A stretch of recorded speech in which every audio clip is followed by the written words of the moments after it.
So in the second slide, problem number 2 looks very similar to problem number 1, except the denominators, even though there's lots of fractions, have variables in them. When I see this, what I like to do is I like to work with a common denominator, because I feel like the multiplication is a lot less, as you'll see what we're going to be doing here shortly. And so when I work with common denominators, if all the denominators are the same in a fractional equation, you can just look at the numerators and talk about solving the numerator. So for example, if I looked at something like 1/2 plus x over 3 equals 7/6, well then what I could do is I could change all the bottoms into 6's, and then I could just look at the top to see what makes that true, if that makes sense. So like for example, in the first fraction, I could multiply this fraction by 3 over 3, and now the denominator is 6. In the second fraction, I can multiply by 2 over 2, and now the denominator is 6. And so this equation now really is saying, since all the bottoms are 6, and this is a true statement, that 3 plus 2x equals 7. And I would only look at the numerator situation, because all the bottoms are the same. That's what I'm going to do with this equation. Before I do that, however, I notice right away that over here on the right-hand side of the equation, I see x squared minus 3x. And that has a common factor of x. So this is really like x times x minus 3. So the right-hand denominator is x times x minus 3. Notice that the middle one has x minus 3, and the far left one has x. Now, if they're all the same, we would have to multiply by things in order to make them that way if they're not. But if they're all the same, then we're good to go. So the first denominator has an x, but it doesn't have an x minus 3. So what I'm going to do is I'm going to multiply top and bottom in the first denominator and numerator by x minus 3.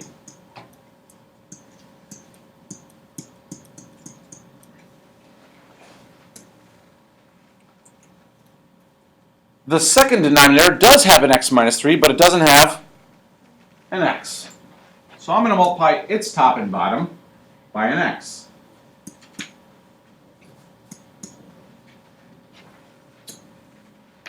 In like the preview example I did on the very top, if you look at this problem, what you'll notice is that all three denominators are the same. They all have x minus 3's, and they all have x's. All of them. If that's true, just like we did in the preview problem, I can ignore the denominator for right now and work with the numerator. So really, this problem turns into x minus 3 times 3x minus 1 plus 3x equals 9.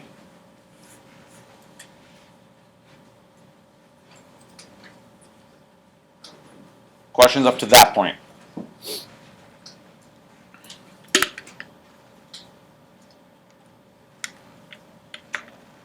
Okay. If you run into a question later on, please just give me a holler. I'm going to FOIL out or use the distributive property of binomials to multiply all these pieces together. And I'm going to do some of that in my head. So I notice I have x times 3x. That's 3x squared. I have negative, actually probably won't do this all in my head. So this was the first right here. Then I also have x times negative 1, that's negative 3x. I have, oh that's not negative 3x, what am I talking about? Sorry, my bad. Negative x, right? Sorry about that. Negative 1x. I have the negative 3 times the 3x, that's negative 9x. And I have the negative 3 times negative 1, and that's positive 3. And then don't forget, you still have your plus 3x equals 9.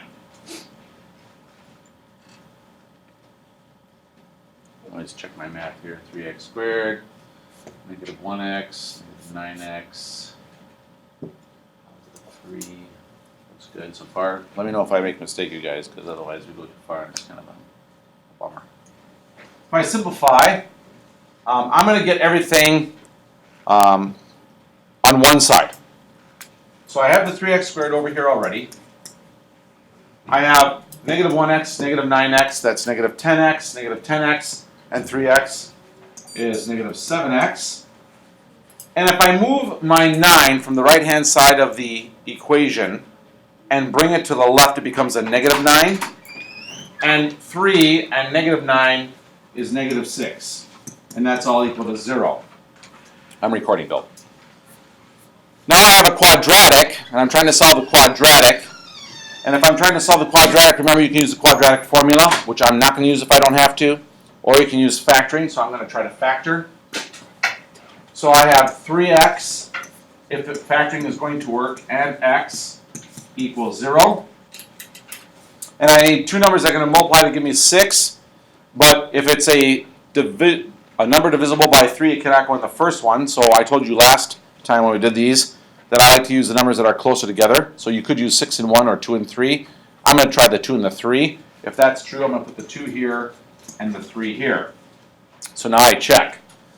3x times 3 would be 9x. 2 times x is 2x. Can a 9x and a 2x change into a 7x? Yep.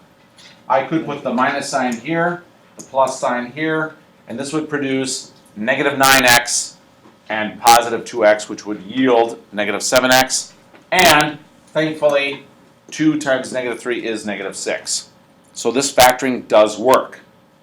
Now, after I do this, the reason you factor is because once you see those factors, it means that one of them has to be 0.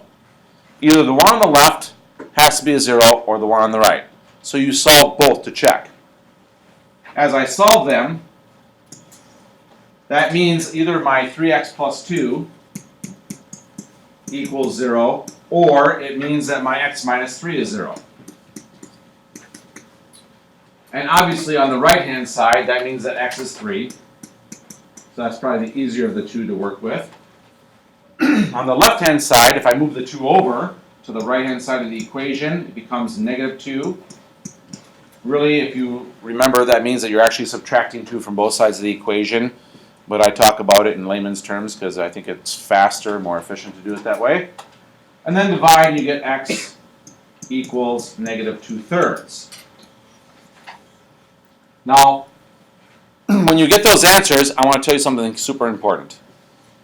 Whenever you deal with fractions that have variables on the bottom, whenever you deal with square roots, whenever you deal with absolute value, check your answers. Check them. Plug them back in to the original equation and see if they work. Let me show you what I mean. Take a look at this answer 3 on the right-hand side. If I were to take a 3 and plug it into the second fraction's denominator, what happens? Goes 0. You got a 0 on the bottom. You're not allowed to divide by 0. That's an undefined number. It's not even a number. It's undefinable. You're not allowed to do that. So anytime you're dividing by 0, square rooting a negative number, those answers don't work. So you make sure you check your answers. The rest of the lesson today, I'm not going to check them for you. You go check them on your own and check the binder up in the front later on, or on the web. But I'm going to tell you right now, this answer on the right does not work. So on your test that comes up, when you take your test, the next one, you're going to write down both these answers, circle them, and then just cross off the one that does not work. Okay? This is happening because when we're getting a common denominator, there is a possibility that you're multiplying by 0, and that's what's going on. So you don't have to worry about that. What I want you to know is check your answers. Plug them back into the original. Yes, sir. So you knew right off the bat, just by looking at that x minus 3, that that's multiplied by 0, and you can't have 0 in the equation. Okay. Yep. Anybody else? Yes, ma'am. Is there any other thing that wouldn't work, or is Anything that would make, so 0 would not work, because that makes this bottom 0, right? Yeah. 3 does not work, and whatever makes this 0, which is also 0 and 3, would not work. So 0s and 3s don't work. That's why I know that the negative 2/3 is going to work. So is it only when it equals 0 that it On the bottom, yes. Of a fraction, yes sir. And square rooting negative numbers doesn't work out. Correct, and square rooting. So like in the next problem that we do here, if we get a number that produces a negative number under the radical, that also is going to be bad. Okay, so strategy, first strategy we talked about was eliminate the fractions by multiplying by the least common denominator. Second strategy was getting a common denominator. Strategy for radicals, and write this down, is isolate, that means get alone, the radical, and then square. That's our strategy when you see a radical. Isolate the radical and then square it. This is how it works. So I take my radical, 4x plus 1, and the negative x that's there, I move to the other side, it becomes positive x, so I get x minus 1 on the other side. And now to get rid of that radical, because that's what's going to cause an issue probably, I square both sides. So I square the left-hand side, I square the right-hand side. When I do that, I get 4x plus 1, because squaring and square rooting are inverses. They undo each other. If you FOIL out this stuff, it means x minus 1 times x minus 1. So you can do the FOIL thing.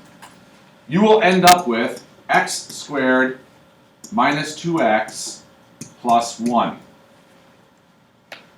I'm not going to take the time to FOIL it out for you. But I do want to tell you about the Joachim shortcut. So stop writing for a second, take a look. This is how it works. This is how it always works.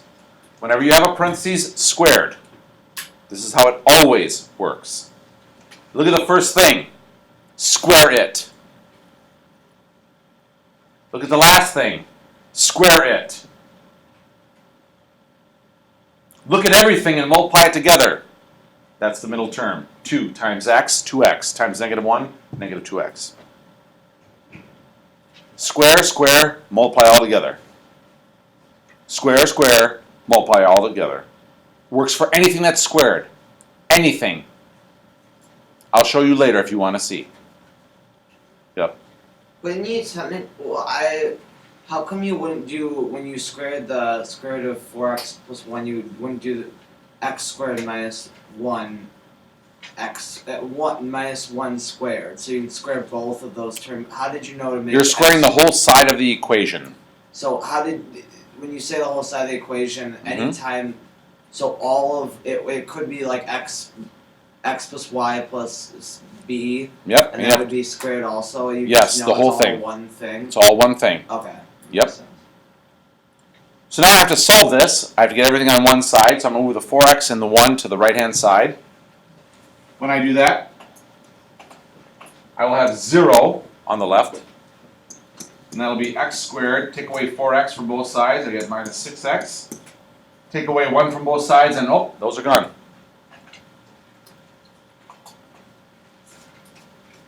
I will factor out an x. So I have 0 equals x times x minus 6. And that means either the x is 0 or the x minus,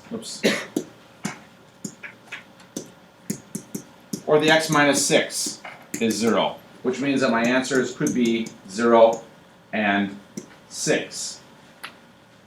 So here are the two answers I come up with. What should I do now? Check them. So let's just see what happens, just for the fun of it.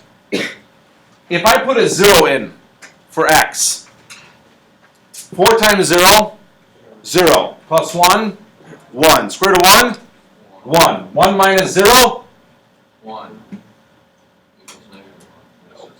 that doesn't make sense. So guess what? This is crap.